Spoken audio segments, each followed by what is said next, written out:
So ang titulo po na pag-aaralan natin ngayon is Justified by Faith through Christ's Sacrifice. Ang text po natin ay nasa Romans 5, 1-5. Babasa po ko sa English Standard Version. Therefore, since we have been justified by faith, we have peace with God through our Lord Jesus Christ. Through Him, we have also obtained access by faith into this grace, in which we stand and we rejoice in hope of the glory of God. Not only that, but we rejoice in our sufferings, knowing that suffering produces endurance, and endurance produces character, and character produces hope, and hope does not put us to shame, because God's love has been poured into our hearts through the Holy Spirit who has been given to us. God bless the reading of His words. Imagine yourself po, standing in a courtroom, waiting for the judge's decision for his judgment to be read. You're guilty, you know that, because you did the crime. But then the judge declares you innocent. Not because of your own merit, not because you have a very good lawyer, but because someone else took your place. And because of that someone, you will not be punished. You will be set free, and you will enjoy all the benefits of a freed person.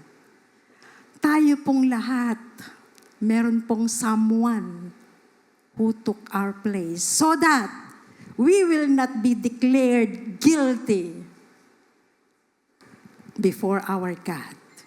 Alam po natin kung sino yun. None other than our Lord Jesus Christ. Palakpakan po natin ang Panginoon.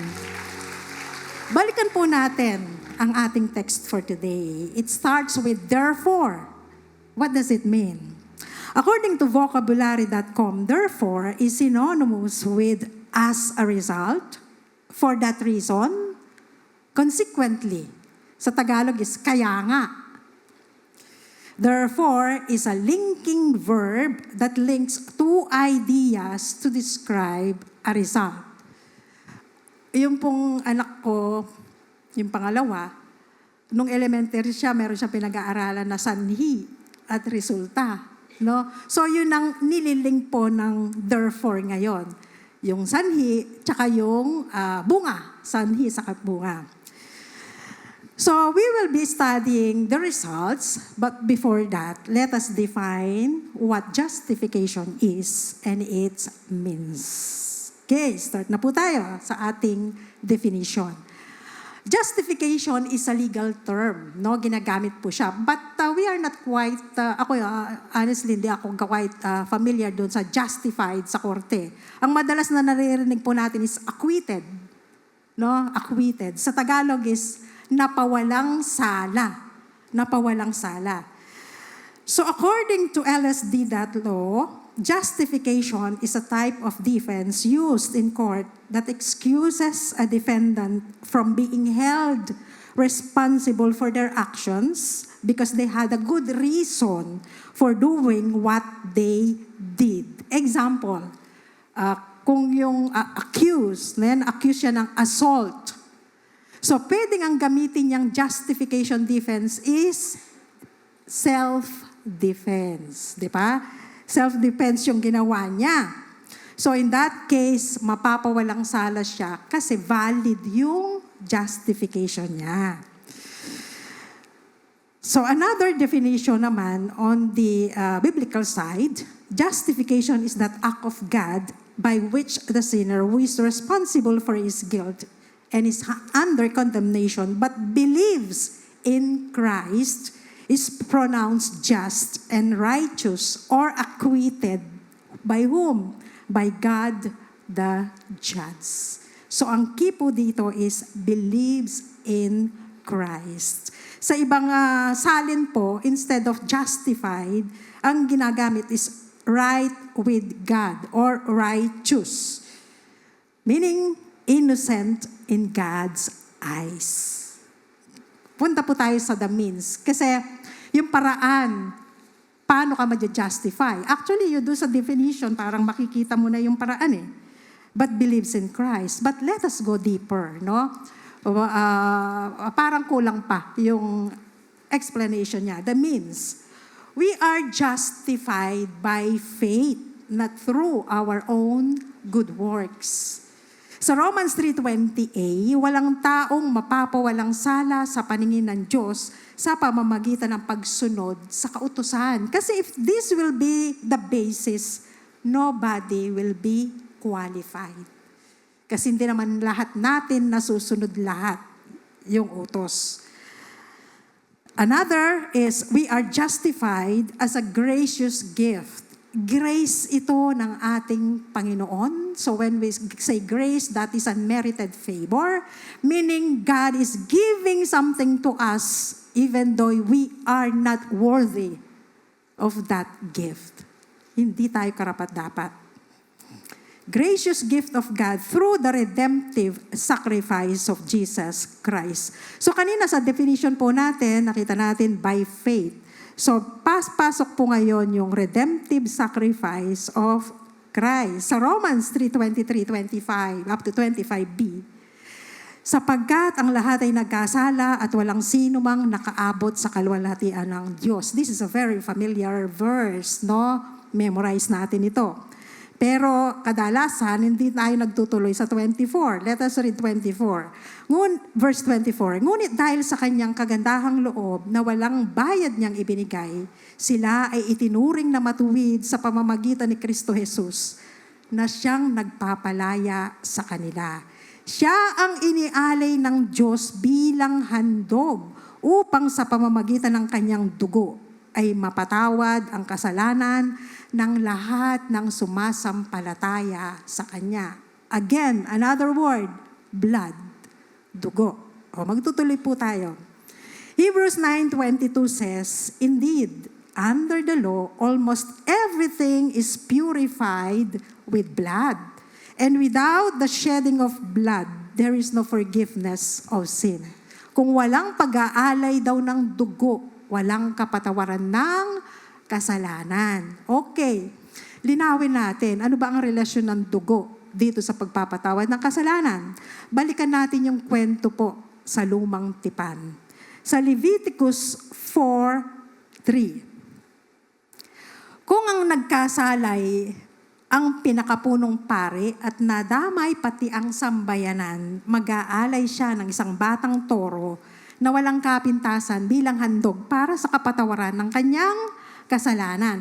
Now, kung itutuloy pa po nating basahin ang Leviticus 4, malalaman natin na ang handog para sa kasalanan ay gumagamit ng iba't ibang hayop. Depende sa nagkasala at depende sa kasalanan. So ano po yung mga hayop na ginagamit? Tupa, toro, kalapati. Pero may common requirement sa mga hayop na inihahandog. Ano po yun?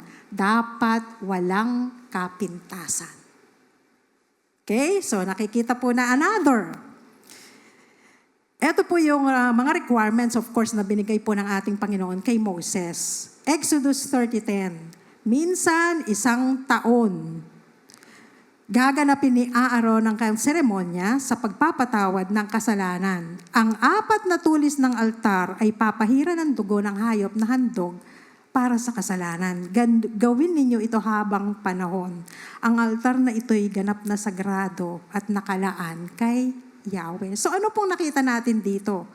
Iba't ibang hayop, sa iba't ibang uri ng kasalanan, depende sa nagkasala at kailangan uulitin.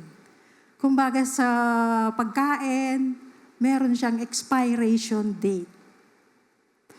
So once a year, kailangan gagawin siya. That means the Old Testament sacrifices, while momentarily cover sin, pointed to the need for a perfect, once and for all sacrifice. Pansamantala lang. Ibig sabihin, ang pag-aalay ng dugo ng hayop ay hindi sapat. Dahil pansamantala lang ang pagtatakip sa kasalanan. Kaya kailangang ulitin ito. Kailangan ng isang perpektong alay na gagawin ito ng minsan lang. So, ganun po ang practice sa Old Testament. Sa Hebrews 10:4 naman, this is pasok tayo sa New Testament. May comment dito, may sinabi dito. Sabi, it is impossible for the blood of bulls and goats to take away sins. Oh, ba't ganon? Parang contradicting. Sa Old Testament, ang utos ni God, mag-alay ng dugo para sa kapatawaran ng kasalanan. Sa New Testament, sinabi, it is impossible for the blood of animals to take away sins. Hindi maaalis ang kasalanan. Now, take note of the word used here. Take away sins. Maalis. Never in the Old Testament na na-mention, the blood of animals will take away sin. It is only temporary. We know it kahit hindi natin nakita yung word na temporary. Kasi kailangang ulitin. Kailangang ulitin. Kung may basura ka, tatakpan mo yan, anong mangyayari? Mangangamoy. No, mangangamoy. Tinakpan mo lang eh. So ano ang kailangan? Itapon. Itapon ang basurang iyon. Jesus, the Lamb of God, fulfilled this need. Kailangan isang beses lang at hindi na kailangang ulitin. Offering His life sa once and for all sacrifice. Sabi po kasi sa 1 John 3:5, 1 John 3:5, and you know that Jesus came to take away the sins and there is no sin in Him. Therefore, siya talaga ang kasagutan. Although yung Old Testament practice, it's only a foreshadow of what will happen in the future. No, pinapakita doon. Pero, hindi permanent yung solution para sa ganon, mapawalang sala ang tao. Sa Hebrews 9:25, ang pinakapunong pare ng mga Udyo ay pumapasok sa dakong banal taon-taon na may dalang dugo ng mga hayop. Ngunit si Kristo'y minsan lang pumasok upang ihandog ang kanyang sarili. Ano yung requirement? Walang kapintasan. Nobody can satisfy that or fulfill that need, that requirement. Walang magiging qualify. Only our Lord Jesus Christ is qualified for that requirement. He is the Lamb of God. I want to confess something. Ako po nung ako'y nag-a-attend pa sa dating religion, 1997 yon. February 2, 1997, una akong pumunta dito.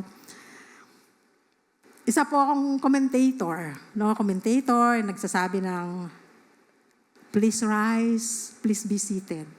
Meron po portion dun sa Mass, sabi, Lamb of God who takes away the sins of the world. Tapos tatagalogin pa, kordero, matutuwa po kayo sa akin. Sabi ko, ano kaya yung kordero?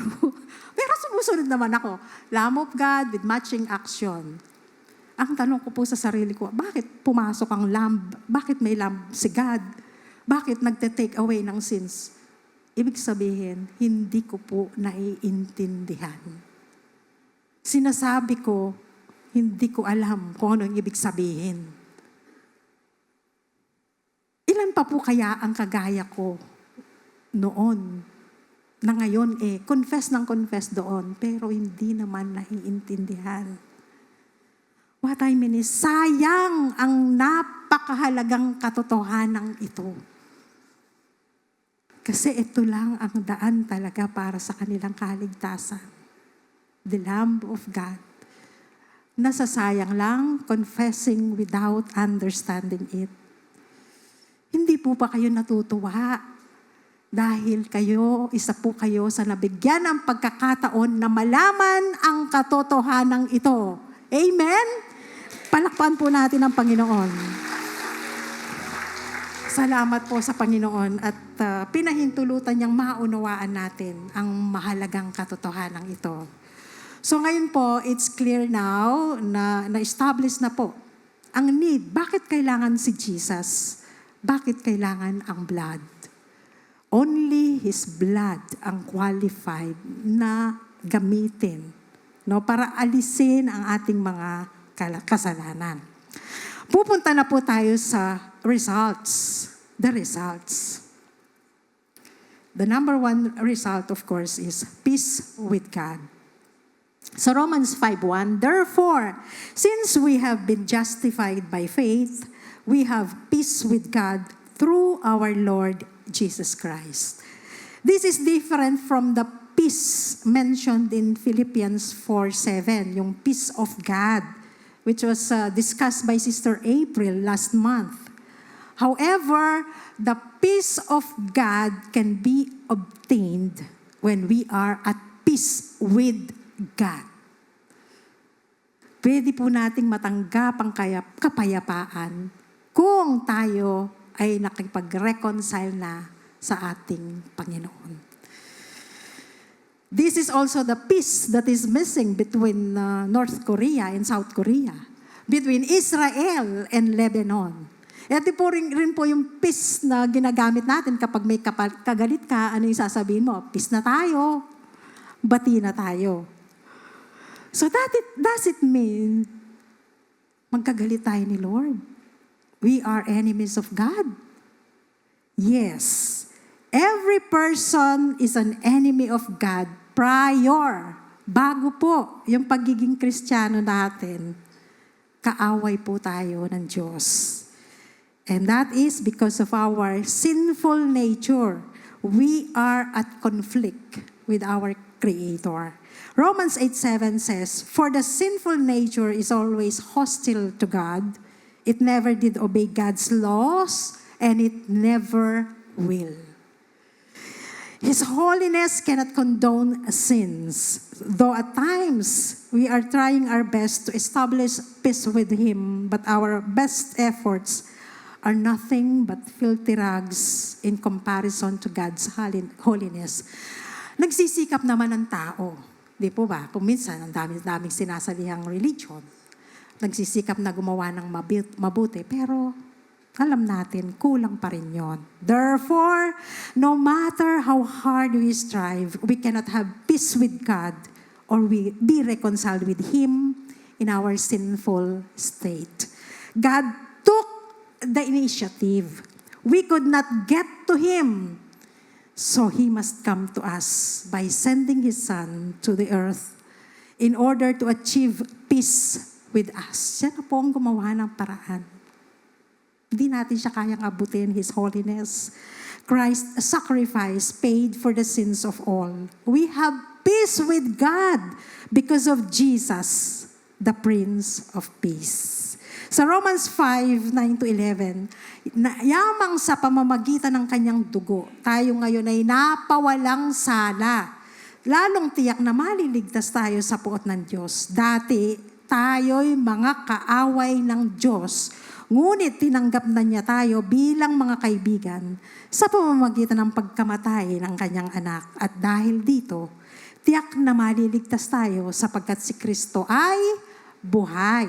At hindi lamang yan, tayo'y nagagalak dahil sa ginawa ng Diyos sa pamamagitan ng ating Panginoong Hesukristo sapagkat dahil sa Kanya ay tinanggap tayo bilang mga kaibigan ng Diyos. Sa Ephesians 2:13, subalit ngayon, kayo ay na kay Kristo Jesus. Kayong dating malayo ay inilapit na sa pamamagitan ng dugo ni Kristo. Okay? So, peace with God. Second, access to God. Access to God.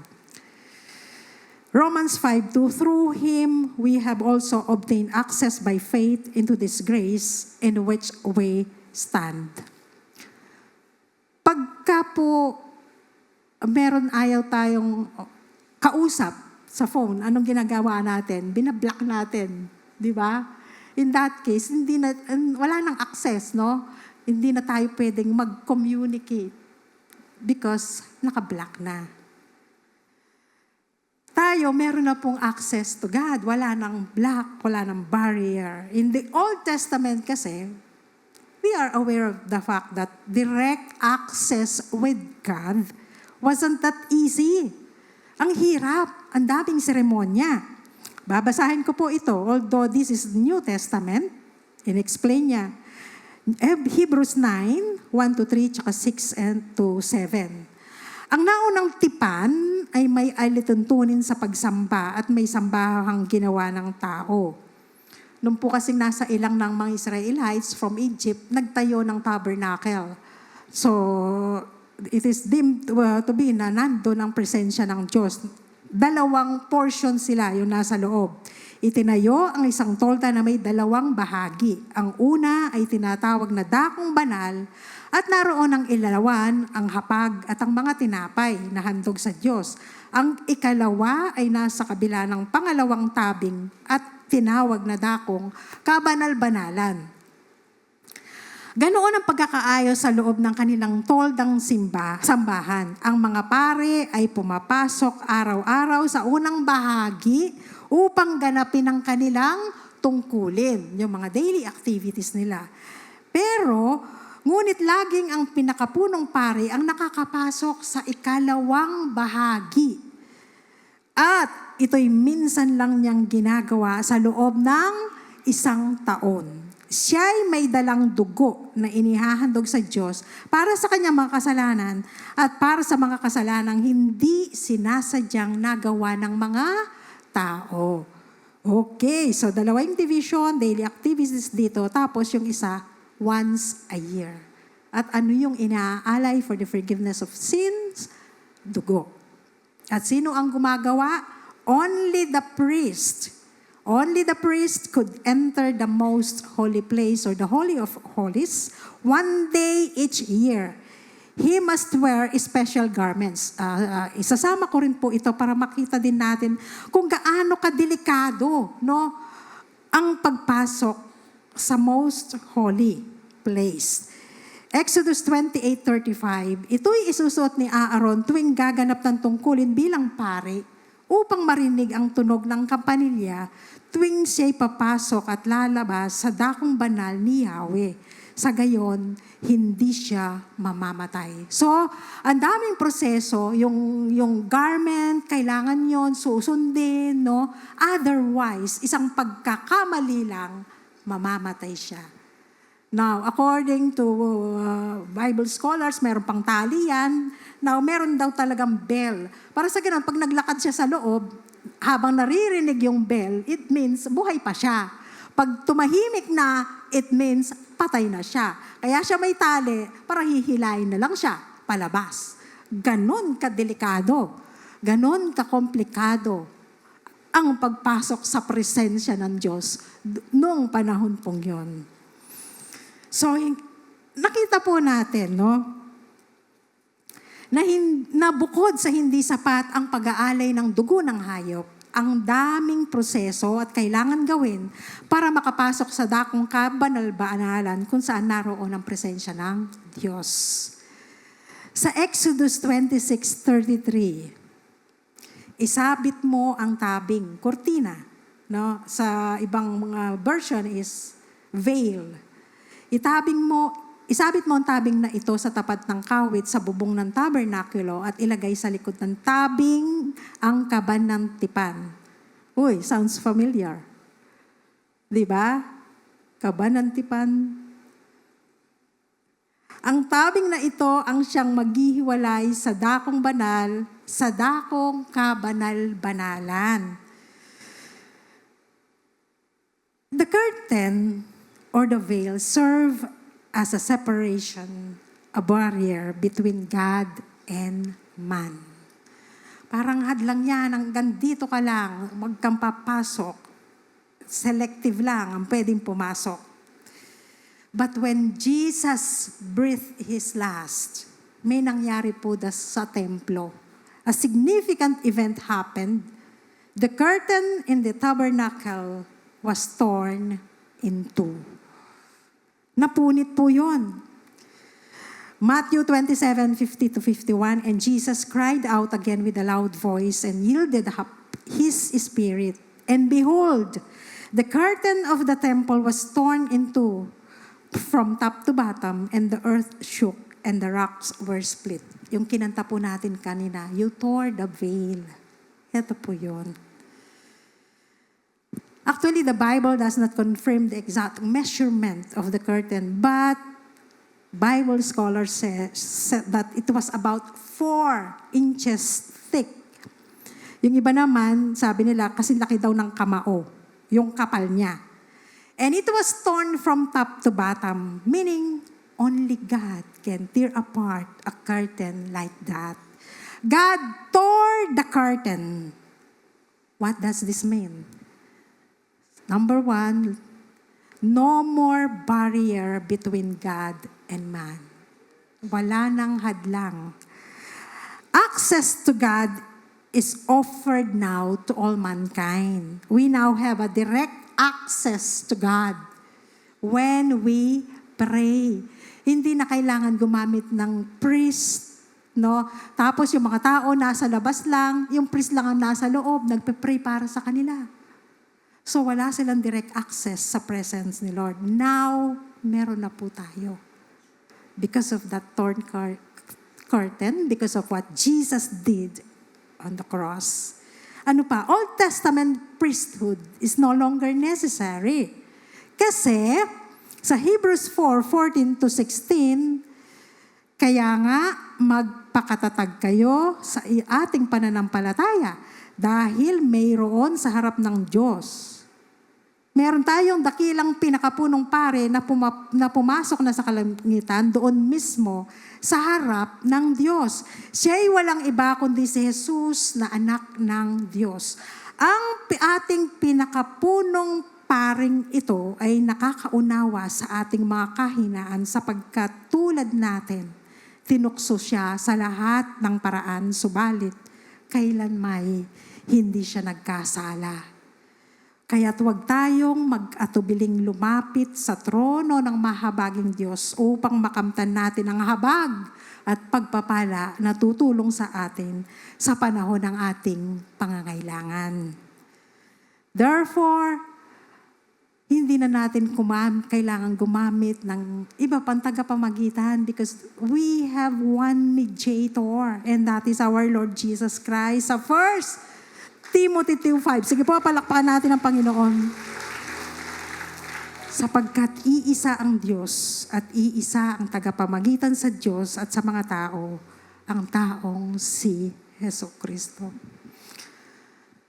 Kapag inaalala ko po ito, walang lumalabas sa puso ko kundi pasasalamat. I am so blessed. We are so blessed to have Jesus in our life. Because of Jesus, our mediator, there's no need for a priest to stand between us and God. Every believer can come boldly to the throne of God. At yan po ay in-exercise ko sa aking buhay. Talagang to the max ang paggamit ko po. Noong ako po ay makakilala sa Panginoon, 1997, I've learned to access the throne of God in prayer in all aspects of my life. Nangungupahan lang po kami noon sa isang 18 to 20 square meter. Ang liit po. Wala mang basta square lang siya. So ang ginawa namin, hinati namin sa gitna para sa ganun pagpasok mo, hindi naka-expose yung kama agad. Nandun na lahat.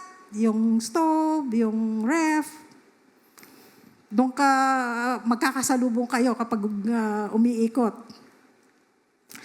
Nasa labas pa ang CR noon. Common para sa mga nangungupahan. I believe that was not the will of God for us. So I prayed for it.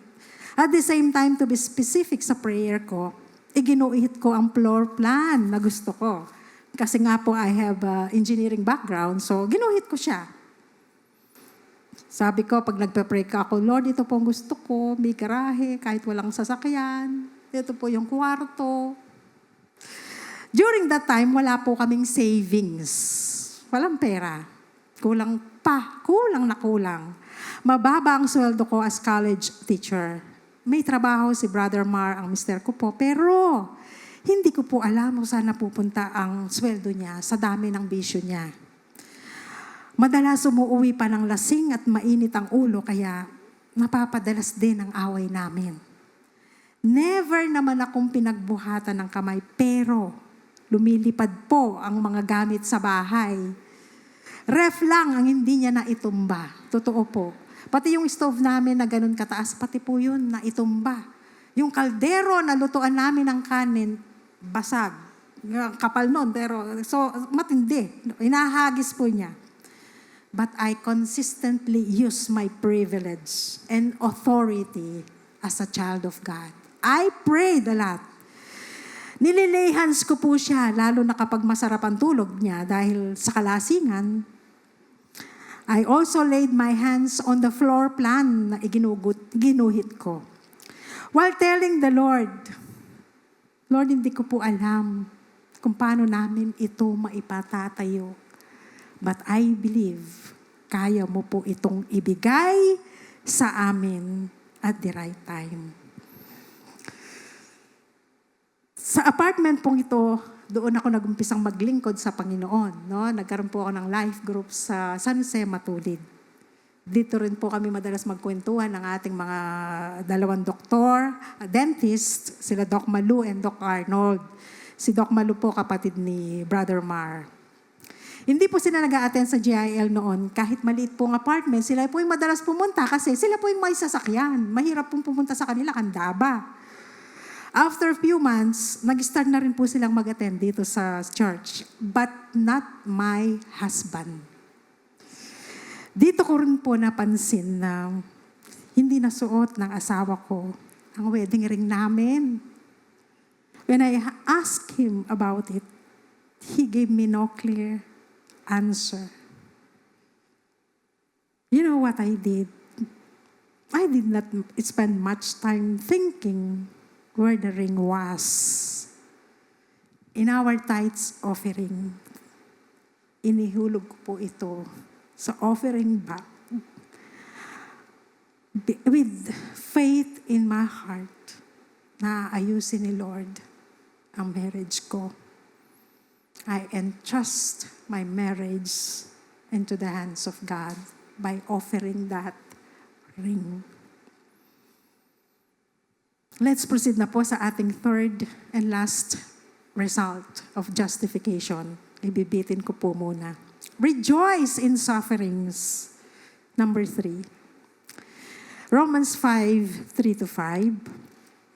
Not only that, but we rejoice in our sufferings, knowing that suffering produces endurance, and endurance produces character, and character produces hope, and hope does not put us to shame, because God's love has been poured into our hearts through the Holy Spirit who has been given to us. Sabi po ni Chester McCulley, the Christian who does not understand what God has done in the past and who does not have faith in what God will do in the future will be overwhelmed by today's crisis.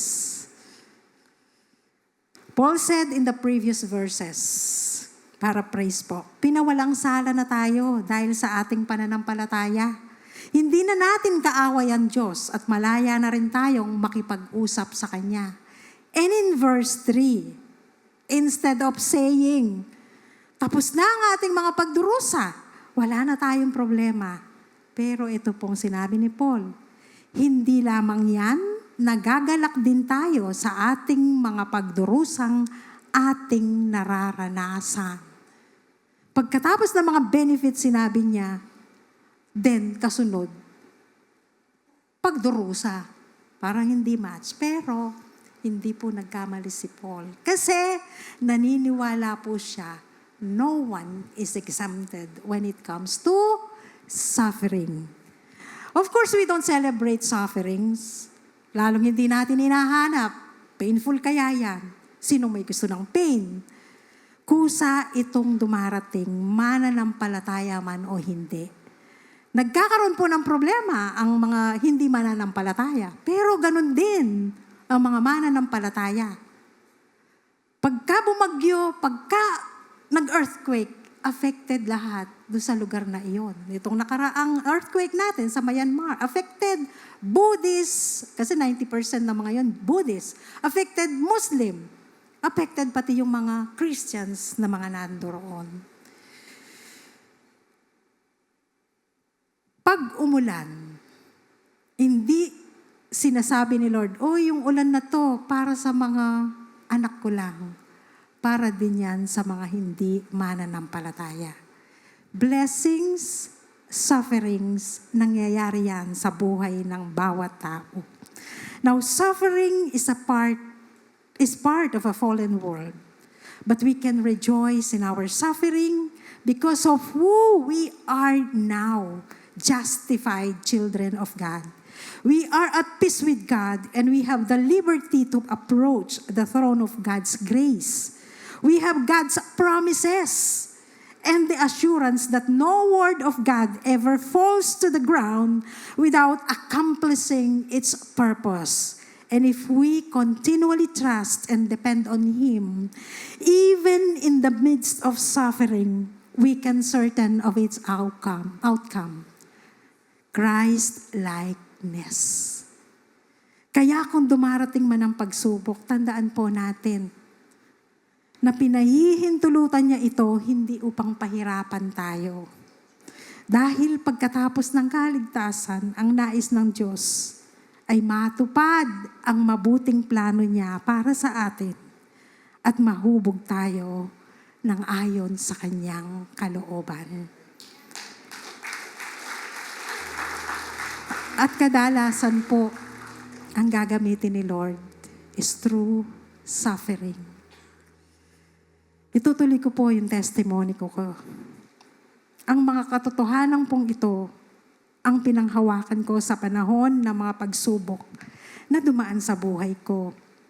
In 2002, sinagot po ni Lord yung prayer namin sa isang lupa sa Masamat, no? 10 years in yung process po noon bago nagkaroon ng sagot. Kaya nakapagpatayo po kami ng apartment sa Masamat bago yung bahay. Kasi po dumarami na yung demand. So, inuna namin yung pagkakakitaan muna. Because of SM. May SM na kasi noon. Doon muna kami tumara sa maliit na room na din yun. No? 25 square meter per room po yung mga pinauupahan namin. Lumaki ng konti. Yung dati 20, ngayon 25. Nakabili din po kami ng second hand na kotse na kila Doc Malu. During this time, nagiging obvious na po ang changes sa aking asawa. Without me knowing it, he's already hooked in drugs. He was my number one persecutor. At ang utos sa akin is, hanggang isang life group ka lang. Ganun pa yun, may banta. Yun lang daw ang pwede kong hawakan. Yung tithes ko po, tinatago ko pa. Galing pa yun sa sweldo ko. Nung nakabenta po kami ng lupa, siyempre po malaki-laki. Ang problema ko nun, paano kukunin yung malaking halaga na hindi nagpapaalam sa kanya? Of course, I should not do that na hindi ako magpapaalam. So, ang ginawa ko po, in-installment ko po sa sweldo ko. Yung tithes, kahit na, siyempre, malaki yon, pero gusto ko pong ibigay yung sa Lord yung para sa Kanya eh. Para sa Kanya yun. Bakit ko kukunin? Sa sweldo ko po, pinagtiyagaan ko po, installment. Hanggang sa mabuo ko.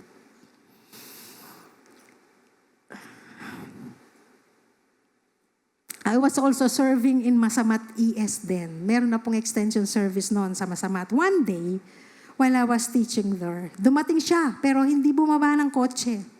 Ang lugar kasi meron lang siyang bubong, pero walang dingding, no? Walang wall. Nakaharap po kasi ako noon sa daan, kaya nakikita ko siya. Pero ang mga tao, hindi naman siya nakikita kasi nakatalikod sila. Parang ganito pong sitwasyon natin. So, nandun siya sa may technical room. Dahil hindi ko po siya nilapitan, syempre nagtuturo nga ako. Bumusina po siya. Hindi Hindi ko pa rin siya pinansin, pero umaasa ako na aalis na lang. Pero ang ginawa po niya, bumusina ng matagal. Tinginan na po ang mga tao at nilapitan po siya ng ating Pastor Bonnie. Pagkatapos po nilang mag-usap, pinatigil na ako sa kalagitnaan. Hindi pa ako tapos. Sa kotse, amoy na amoy ko po ang alak. Inaasahan ko na po talaga dahil hindi naman niya magagawa yon kundi siya lasing. Hinatid lang ako, then umalis na agad. Dinatnan po namin ang aming anak nakatingin. Parang nagtataka siya. So instead of explaining to her, ang sinabi ko po, Joyce, let's pray. Pumasok po kami sa kwarto. And I poured out my heart to the Lord, even the pain. Talaga pong dumaing ako kay Lord. Lord, ang sakit po. I cried a lot.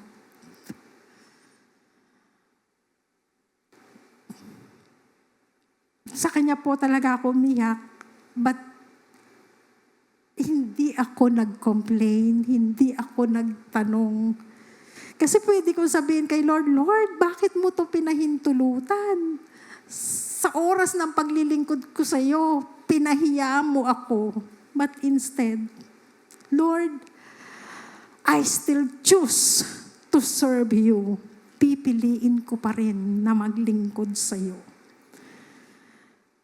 Alam niyo po kung anong nangyari noon when I told the Lord, turuan mo po ako kung paano ko ito i-handle. Lord, gusto ko ang kalooban mo ang gawin ko. Inimpress po ng Lord sa akin into my heart. Hold on, for He is in control. Don't give up your husband. Very clear ko po yung natanggap sa Lord. You see, may trabaho po ako. And during that time, I was already promoted sa akin pong trabaho in an administrative position at UA. Kaya tumaas na po ang sweldo ko. What I mean is, kaya naming mabuhay mag-ina. Besides, 100% free tuition fee po ang aking anak. But I still choose to obey the Lord. Dahil ang ayoko pong mangyari, ang mawala sa Kanya. Dahil alam ko po, if I will disobey at mabubuhay ako outside the will of God, magi-struggle ako. Lalong mas magiging mahirap ang buhay ko. And I want to remain in the hands of God kahit na mahirap yung sitwasyon. Dahil naniniwala naman ako, everything will be okay. Lumabas po ako sa kwarto ng punong-puno ng kapayapaan. Ibang-iba nang pumasok ako. Is the problem still there? Yes, of course. It is still there. The difference is, I have joy in my heart, knowing He is in control. After few minutes, tumawag po ang ating Pastor Bonnie. Hindi ko po makalimutan yung sinabi niya. Sabi niya, merugo kakarawan yan ing asawa mo. Mabilis po ang tugon ko. Hindi po. Salamat po. After that, naiyak na naman ako. This time, tears of joy. Bakit? It is a confirmation from the Lord. Ginamit niya si Pastor Bonnie to confirm yung natanggap ko. So ang nangyari, nagpatuloy lang ako sa paglilingkod sa Panginoon. And in 2007, from that apartment, lumipat na po kami sa aming bagong bahay. One day before our wedding anniversary, December po yun, he told me na he will attend the Sunday service. Silent lang po ako kasi it sounds familiar. Narinig ko na yun. He is using those words to appease me. Here comes Sunday, nagbibihis siya. Habang papunta kami sa church, nagpa-praise the Lord ako at hallelujah. Pero siyempre, tahimik pa rin. After the service, I heard Doc Malu telling him, Sa office daw kayo ni pastor. Kinabahan po ako. Akala ko anong ginawa niya. Bakit siya mau-office? Yun pala, tumawag siya mismo sa sister niya kay Doc Malu na humingi po ng appointment sa atin pong Pastor Alex for counseling. God is doing something in him. Wala pong nagsabi sa kanya na magpa-counsel siya.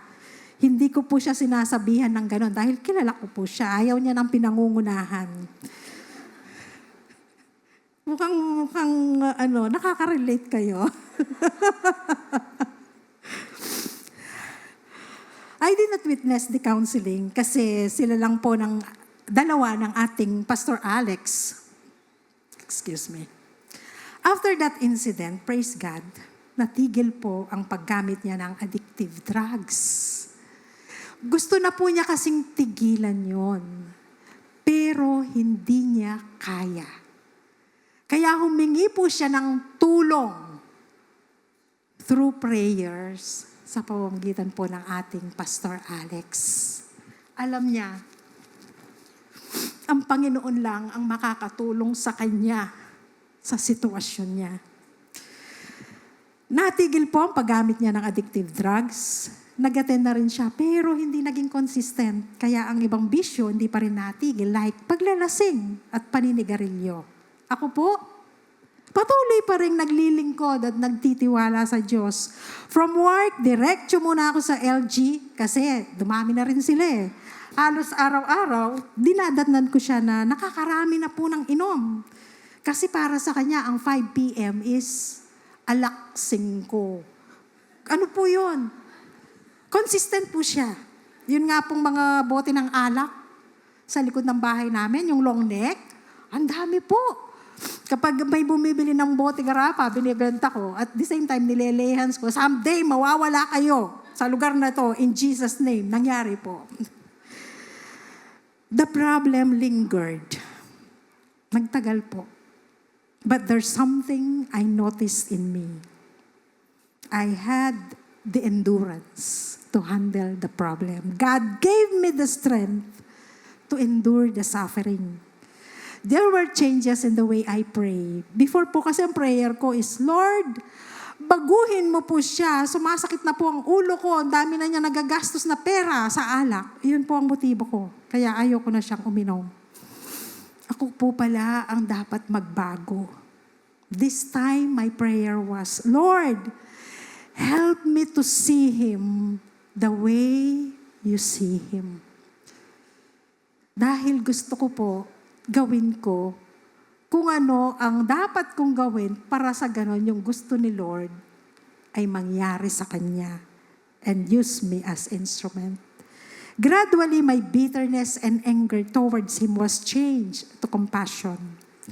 Lord, have mercy on his soul. Yun na po yung prayer ko dahil alam ko po kung ano ang naghihintay sa kanya kung magpapatuloy siya sa ganong sitwasyon. Kawawa po siya, Lord. Maawa ka sa kanya. Those are my words now. At the same time, after po kasing mag-attend dito, iinom siya ng alak paghapon. Lord, nakakahiya. Nakataya ang pangalan mo. He's claiming to be a born-again Christian. And yet, nakikita ng tao, umiinom siya. Damay po ang pangalan mo. Please do something. So no more hatred. No more bitterness. The Lord used my husband and the long-suffering to mold my character. In 2018, biglang sumakit po ang kanyang tiyan. The following day, pumasok ako sa work kasi I thought it's just an ordinary stomach pain. But the pain persisted. So, nagpa-check up na siya, then tumawag siya. Nasa work po ako at kailangan daw ma-confine. So, na-confine po, after few days, wala pa ring findings. And I know during those times, sinasabi po kasi ng doktor sa kanya, hindi ko alam, binibigyan na kita ng pain reliever, na-check up naman kita, bakit ano ang problema? Bakit sumasakit pa rin ang tiyan mo? Alam ko po, during those times, he prayed then. That's why iniiwanan ko po siya para magkaroon siya ng time na mag-pray. I did not worry during that time kasi sabi ko po kay Lord, Lord, alam ko may gagawin kang maganda out of this situation. So punong-puno mo ng pag-asa ang puso ko. Talagang gagawa siya ng mabuti, maganda. Finally, he underwent colonoscopy and the findings was diverticulitis. Mga packets po sa kolon, uka-uka. Siguro dahil sa pag-inom ng alak. At na-infect po sila, kaya sumasakit ang tiyan. During the colonoscopy, ayan, may uka ka, sabi ng doktor. Pero hinihintay ko po na sabihin ng doktor na huwag ka nang uminom. Bawal nang uminom. Hindi po niya sinabi. Sabi ko, ito naman doktor na ito. Hanggang sa nakauwi po kami. Pag-uwi po namin, hindi na siya tumikim ng alak. Weeks, months, years po ang dumaan. 7 years na po ngayon. Hindi po umiinom, walang alak. Sige po. Walang alak po na pumapasok sa kanyang katawan. Not even a sip.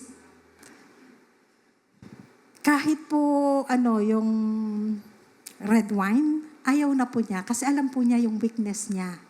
Pag inumpisahan daw niya, baka magtuloy-tuloy. At least, recognize niya yon. Pati po sigarilyo, baraha, totally God transformed him. At yung pong kinikita niya as contractor, gumagawa po ng mga residential buildings, hindi na po nananakaw ng dyablo. Lalo na ako ang secretary, ako ang bookkeeper, ako pa yung treasurer sa construction firm na kaloob ni Lord. Kasi free na ako, 2021, retired na po ako kasi hanggang 60 lang po. I'm 64 now. At pag may natapos po siyang kontrata, siya na ang nagsasabi na ihiwalay ko na ang tithes. Tuwang-tuwa po ako noon. Ang saya-saya ko po kapag yung may naibibigay akong tithes galing sa kanyang kontrata. And I would like to say then, after 13 years po namin ginamit yung kotse. Plus 7 years na gamit nila Dr. Malu. So 20 years na po yung kotse, talagang lolong-lolo na. After 13 years po namin ginagamit ang second-hand car namin. Puro brand new na po ang ibinibigay ni Lord. Ano po yung mga yon? Vios in 2015, Montero in 2018, and Navara in 2024. To God be all the glory. At ang nangyari pong ito, it's all because of the Lord. Talaga pong nakinabang ako sa benepisyo ng Kalbaryo. Tayo pong lahat ay tumayo.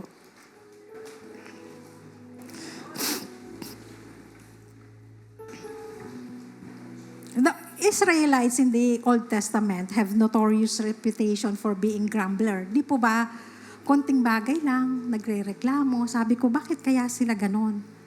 Kung minsan may mga testing na pagdadaanan, but hindi sila nakakapasa. Pero kung i-recall po natin, God only spoke to the priest, but not to all people. So yun po ang missing. Yun po ang missing. Hindi po sila nakakapasok sa presensya ng Diyos. So wala silang personal encounter with God. Unlike po tayo ngayon. We have personal encounter with God. We have access. Malaya po tayong nakakalapit sa Panginoon. So that means, kailangan nating gamitin ang access na yon. Nang punitin po ng Panginoon ang kortina, kasabay po doon ang imbitasyon, my son, my daughter, come in. You should not stay outside. So we should not observe only what the Lord is doing from a distance. Lumapit po tayo. Gamitin po natin ang ating access. Gamitin po natin ang mga benepisyong ito na malaya pong ipinagkakaloob ng ating Panginoon sa atin.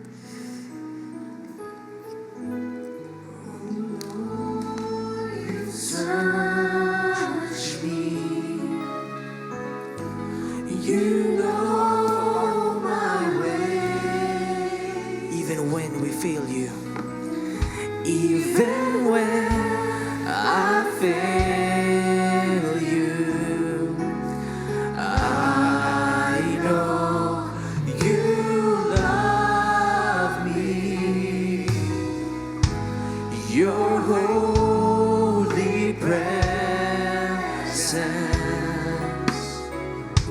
surrounding me in every season. I know you love me. You love me. At the cross I bow my knee, where your blood was shed for me. There's no greater love than this. You have overcome the grave. Your glory fills the highest place. What can separate me now? You tore the veil. You made a way when you said that it is done. You tore the veil. Yes, Lord. Yes, Lord. You made a way when you said that it is done. We give you praise, Lord. We give you praise. Pakibaba muna po natin ang ating mga kamay. Sino pong napagbala ngayong umagang ito? Sobrang pagkilos ng precious Holy Spirit in our hearts, in our lives, at yung pong very important biblical truth na yun, lalong pinalinaw ng precious Holy Spirit. Justified by faith. Pinawalang sala dahil sa sakripisyo ng kordero ng Diyos, ang ating Panginoong Jesucristo. Somebody defined justified by faith, justification, in this simple term. Because of Christ's sacrifice, it is as though para siyang just as if I'd never sinned. Lahat tayo ay guilty kung tutuusin. Ang buong sangkatauhan po guilty before the sight of a holy God.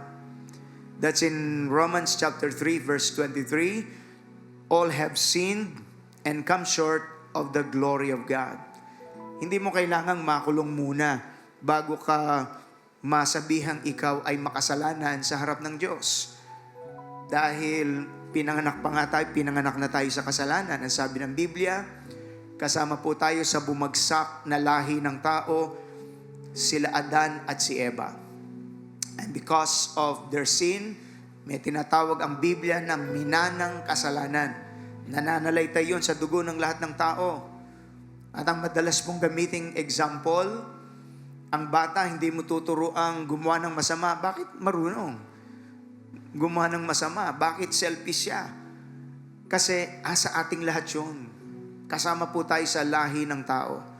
So merong minanang kasalanan at may mga nagagawa pa tayong kasalanan, and the Bible says all have sinned and come short, kapos sa harap ng banal na Diyos. Sa pamantayan ng Diyos, we are all guilty. And then Romans 6:23, very important verses po ito sa scripture. The wages of sin is death. Ang kabayaran o ang hatol sa kasalanan ay kamatayan. Sa larangan ng korte, justice system, kung sino ang may sala, dapat siya ay managot. That is the basic definition of the justice system. Yung may sala, dapat managot. So tayong lahat, nagkasala, dapat tayong lahat managot. Dito pumapasok ang pag-ibig ng Diyos. Ito ang dahilan bakit sineselebrate natin ang Semana Santa. Guilty tayong lahat, anumang gawin mo, hindi sapat para maligtas ang kaluluwa mo. Siya na walang kasalanan lamang ang pwedeng magligtas sa makasalanan. Ang makasalanan, hindi pwedeng iligtas ang kapwa makasalanan. At dito pumapasok ang misteryo ng pag-ibig ng Diyos. Wala nang makitang dahilan ng Panginoon para masalba ang tao. And the only way is to send His own Son. Minamahal na magulang kapatid, maging kayo po na nasa online, ganito tayo kamahal ng ating buhay at banal na Diyos. Palabangan natin ang Panginoon. Hallelujah! Kanina habang nakikinig ako, alam ko, lahat tayo ay may pagbubukas ng isip na ginawa ang Precious Holy Spirit. Yun pala ang ibig sabihin ng justification. And it will happen when you put your faith in the Lord Jesus Christ. And as a result, nung maintindihan nyo ni Sister Wina, dun siya nagkaroon ng pag-asa. Ang kay problemado siya kay Brother Mar. Kung ordinaryong ginang lang yun, hiniwalay na niya yung asawa niya. May sweldo naman ako, kaya kang buhayin ng anak ko. Bakit ako pagtitiisan nitong adik ang husband ko, tapos laseng ko pa, tapos muntikan pa akong saktan. Pero naborn again siya eh. Nakilala niya ang Lord Jesus Christ. Kaya isang napakagandang paalala yon. Never give up on your loved ones. Amen? Keep praying for your loved ones. Hallelujah. Palapakan natin ang Lord Jesus. Tatay mo, nanay mo, asawa mo, anak mo. Don't give them up. Keep lifting them up to the Lord in prayer. Walang imposible sa Diyos. Naranasan niyo ni Sister Wina. Maintindihan niya na una siyang nakalaya sa kanilang pamilya. Una siyang nakalaya. At nalaman niya, nangunyapit ngayon siya sa Panginoon. Kahit hirap na hirap siya sa kwento ng kanyang buhay. At pagkatapos, naintindihan niya yung bunga ng sakripisyo ng Lord Jesus. That through Christ's sacrifice, when you put your faith in Jesus, yung totoo, hindi yung lip service lang, kundi yung totoong galing sa puso. Anong nangyari? Naintindihan niya, meron kang peace with God, meron kang access sa Panginoon, at meron kang galak at lakas kahit sa gitna ng mga pagdurusa sa buhay. Yun po ang nagpanatili sa kanya. And that is what really kept her to cling to God in faith. At hindi siya binigo ng Diyos. Very dramatic, no? Yung nangyari sa kanya. Kaninang ewan ko lang kung nandito uli si Brother Mar. Kaninang umaga, first service, nandito siya. Kapatid siya ni Doc Malugulapa, ang isa sa ating mga leaders here. So, in-law niya si Doc Gulapa, Brother Arnold. Hindi sa binitawan nila si Sir Wina. And praise God, patotoo sila na kayang paghilumin ng Diyos ang mga nasirang relasyon. May pag-asa kay Kristo. Purihin ang Panginoon. Hallelujah. Wonderful story, wonderful testimony. Pero gusto kong idiin dito, yun po kasi talagang ugat. Ang tao hindi niya alam paano sosolbahan. Nag-away kami mag-asawa. Solve siya ng solve. Hindi. Ang una mong solusyonan at ayusin, hindi yung kung ano-ano. Ang una mong ayusin ay ang pakikipagkasundo mo sa Diyos. Because when man sinned, naging kaaway natin ng Diyos. Ang tawag doon ay enmity with God. And because of that, there is an estrangement with God and affected estrangement sa relationships.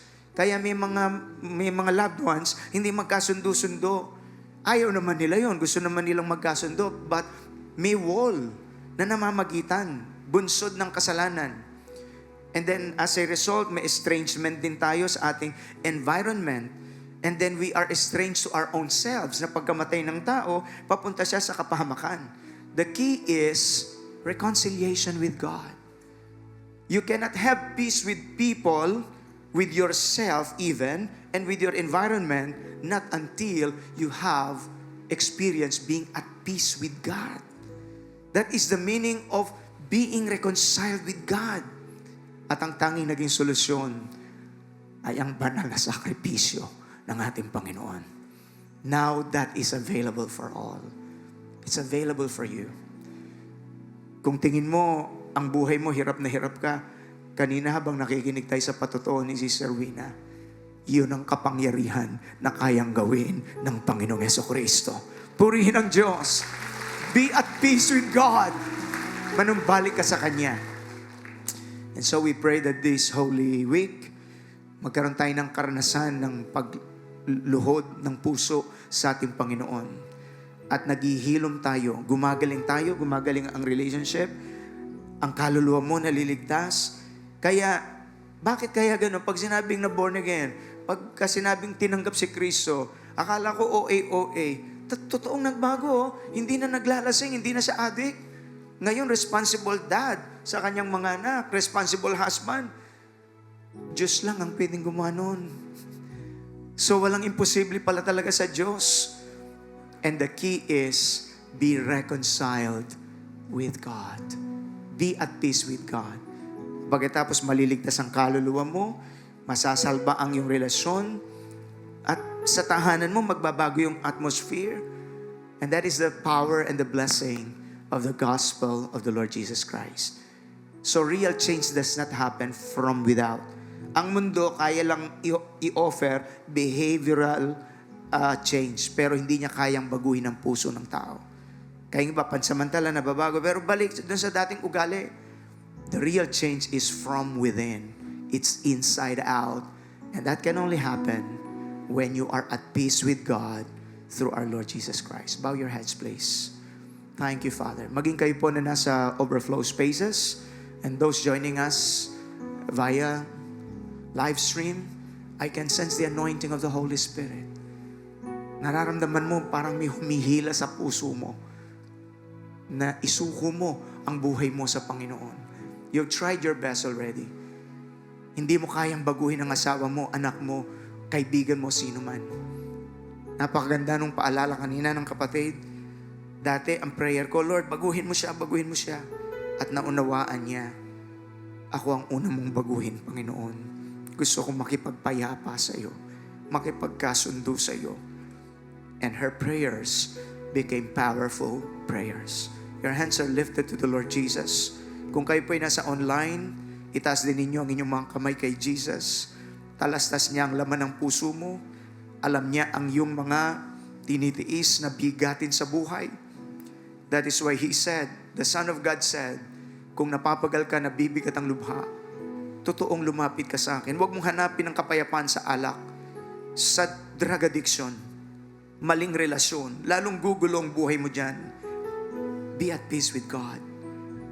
Mababasag ang wall. The Bible says in the book of Ephesians, He is our peace who has broken down every wall. He can break the wall in your family. Kung bakit parang estranghero ka kahit sa iyong sariling loved ones. He can break every wall. Subalit ang pinakauna, be reconciled with God. Would you follow this simple prayer with all of your heart? Let Jesus work His miracle in your heart.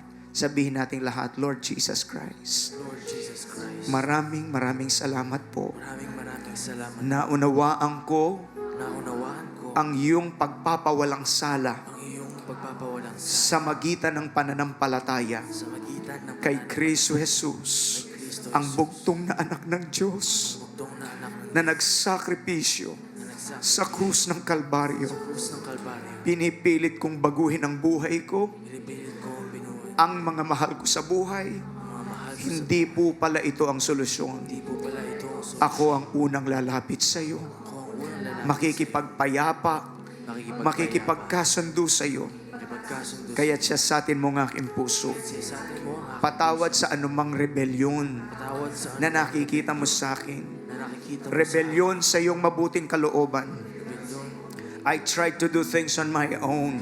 Do things on I'm my own. sorry, Lord. I'm sorry, Lord. Cleanse me by your blood. Let me by I repent of my sins. I repent of I surrender my life to you. surrender my life Maging ang aking mga pagdurusa, maging ang aking mga ang galit, ang galit, kabalisahan, kabalisahan, lahat-lahat, Panginoon, lahat-lahat, Panginoon, ay isinusuko ko sa iyo. ay sinusuko ko. I confess, I need you in my I life. need you in my life. I make you my Lord, Make you my Lord, Savior. my Savior. Kayo ang aking susundin sa buhay ko. Ayaw nga akong susundin. No longer my will, No longer my but will, yours be but done. yours be done. Isulat mo po ang aking pangalan Sulat mo po sa libro ng buhay sa libro ng at nais kong gumawa ng deklarasyon nais kong gumawa habang ako'y nabubuhay. habang Ako'y ako'y mananalig kay Kristo mananalig na aking tagapagligtas, aking tagapagligtas, nagmamahal sa akin ng gayon na lamang mahal sa akin at hindi magpapabaya sa akin. hindi magpapabaya. I declare, I declare, you are Lord over my life,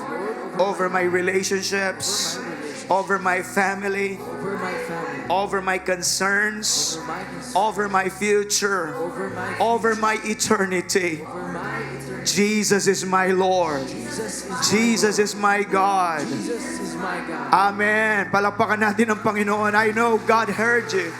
Nakinig ang Diyos sa iyong mataimtim na panalangin. Panginoong Diyos, narinig niyo po ang taus-pusong pagpapakumbaba ng bawat isa. We were so inspired, Lord, with the preaching this morning and with the testimony, that powerful testimony of a miraculous intervention of God sa isang pamilya, o Diyos, na ginulo ng kaaway. Subalit iyong pinaghilom ang kanilang mga sugat. Binago mo ang kanilang mga buhay. At ngayon nararanasan ang benepisyo ng Kalbaryo. Bunsod ng sakripisyo ng bugtong na anak ng Diyos. We thank you, Lord, for the biblical truth that our soul and our lives are being healed through union and communion with our God. Sa pakikipagpayapang ito, hahanapin ka ng bawat isa. Patuloy na lalalim sa buhay pananampalataya at may layunin na kayo'y mapalugod at malwalhati sa bawat buhay. We pray, Lord God, especially for couples this morning. Hallelujah. Anumang sigalot ang gawa ng kaaway, wasakin niyo pong lahat ang mga bakod na ito na gawa ng kaaway. Magkaroon ng pagkakasundo, magkaroon ng pagpapatawaran. Hallelujah. Magkaroon ng paghihilom ng mga sugat sa pangalan ni Jesus. We pray for healing of families today in the name of Jesus. As I pray, I want you to please exercise your faith. Ang Diyos ni Sister Wina, siya rin Diyos ng ating mga pamilya at mga relasyon. By faith, receive healing to relationships in Jesus' name. Between siblings, kung may mga alitan sa magkakapatid, binabasag ng Diyos ang mga bakod na yan. Begin to see by faith your loved ones as God sees them. Oh, hallelujah. Yun ang ginawa ng kapatid si Serwina. Help me to see my husband the way you see him, Lord. Nag-operate siya sa faith. Hindi siya nagpadala sa kung ano yung nakikita lang niya ngayon. In the name of Jesus, declare healing to your family. Yes, Lord. We claim it. We declare it. In Jesus' mighty name. Healing, healing among couples. Healing among siblings. Healing among loved ones. Hallelujah. Oh, nawawasak ang mga gawa ng kaaway. Sa pangalan ni Jesus, we declare healed families, healed relationships. Well, come on, give the Lord a mighty hand of praise. We believe it. We declare it, Lord. Sino man pong nagdako, may sakit, may karamdaman, isa sa napakahalagang benepisyo ng Kalbaryo is the healing of our physical bodies. Believe for God's miracle in your body. In Jesus' name. Any severe high blood pressures or any kind of sickness and disease, the curse of sickness and disease is broken because by the stripes of Jesus, we are healed. Come on, activate your faith. I claim my healing, Lord. Inangking ko ang aking kagalingan. Anuman ang inyong sakit at karamdaman po, ipatong nyo ang inyong isang kamay, yung isa'y nakataas sa pangalan ni Jesus as a point of contact. By faith, receive your healing. Anumang sakit sa puso na sinabi ng doktor, sakit sa sikmura, in the name of Jesus, winawasak namin ito in the name of Jesus. By the power of the precious Holy Spirit, receive the power of God, receive the anointing of healing, receive God's move in your life. Hallelujah. In the name of Jesus, in the name of Jesus. May dumating sobrang ginagawa mo lahat, pero parang hindi ka makaalpas sa kahirapan, baon ka sa utang, manalig ka, walang imposible sa Diyos. Hallelujah! God also broke that spirit of bankruptcy in Jesus' mighty name. Siya na totoong mayaman ay naging mahirap upang tayo ng mga mahihirap ay managana, ang sabi ng 2 Korinto. Claim that anointing of prosperity in Jesus' mighty name. Makakabayad ka sa mga pagkakautang mo. Makakahulagpos ka sa financial bankruptcy. The Lord will bless you beyond your imagination. Amen. If you believe that, give Him praise. Yes, He tore the veil. He tore the veil. He tore the veil. He made a way.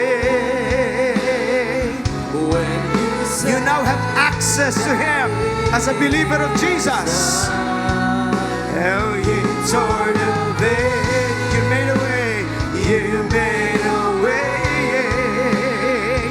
when you said You tore the veil. it's done. Oh, you tore the veil. And God is inviting people now everywhere to come to Him through Jesus Christ. That it is done. On the cross. At the cross I bow my knee, where your blood was shed for me. There's no greater love than this. You have overcome the grave.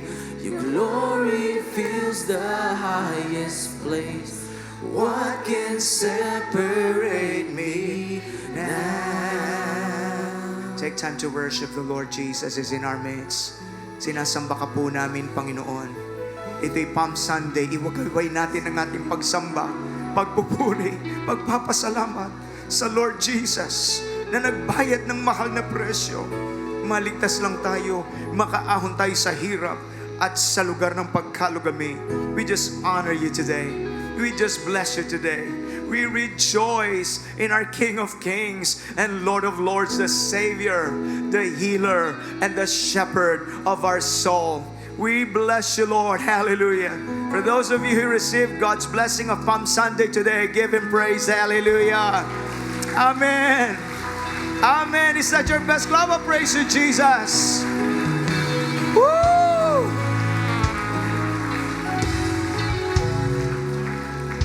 Alam niyo po, kanina ko pa from first service, talagang pati yung pagkaka-assign ni Sister Wina, ano yan pinagpipray din kung sino yung mga tatayo. Every Sunday, ginagamit silang lahat ng Panginoon.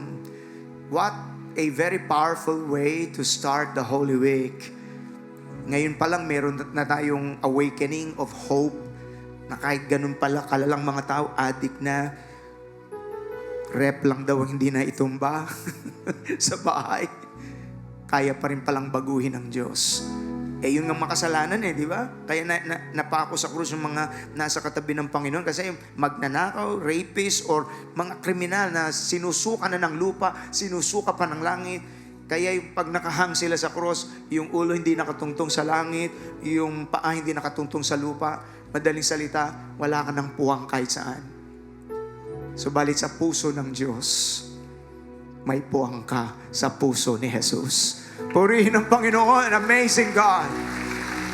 So please plan for your Holy Week. This is a very good spiritual reboot. Have some good books to read. Spend some time with your family. Mag-pray, planuhin, at maging pinagpala ang buong linggo.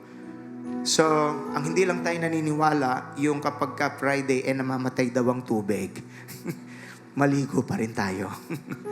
Okay? So, spend the week in celebration and commemoration. Celebration, nagdiriwang tayo na minsan lang namatay ang ating Panginoon. Hindi siya paulit-ulit na namamatay. Minsan lang at yun sapat na. That's celebration. And then commemoration, ang ibig sabihin nun, pagpipitaganan. So, i-combine yun. Pagdiriwang. Papasalamat tayo sa Diyos. pero at meron din tayong pagpipitaganan. So when you do that, believe me, you'll have a very blessed Holy Week. Are you blessed this morning? Praise the Lord. Stretch your hands, please. Papasalamat po kami sa lahat ng prayer petitions po na nasa loob ng prayer request box na ito. Alam mo, ang mga kapatid na buong pananampalataya, idinudulog sa iyo ang mga kahilingan. We thank you, Lord God, for that powerful biblical reminder that because of the sacrifice of Jesus, now we have access to your very throne. Kami, O Diyos, ay makakadulog sa trono ng iyong biyaya, nang may kapanatagan sa aming puso, na may Diyos kami na nakikinig sa aming mga panalangin. Salamat po ng marami sa kapayapaang nadarama po namin, sa kaligayahan at sa katiyakang may Diyos kami na ibinigay ang lahat-lahat para sa amin. Lord, we love you and we promise to serve you as long as we live. Give us the chance as well to share this message of your love to all members of our family and to other people. We give you the praise. Your hands are lifted for the final pastoral benediction. The Lord bless you and keep you, cause His face to shine upon you, be gracious to you, and give you His peace. The Lord bless you indeed and keep enlarging your territory. His mighty hand to be upon you and protect you from all evil. The love of the Father, the grace of our dear Lord and Savior Jesus, and the sweet fellowship of the precious Holy Spirit be upon us all, now and forever. All will say, amen and amen. Happy Holy Week. To God be the glory, and see you next week. God bless po.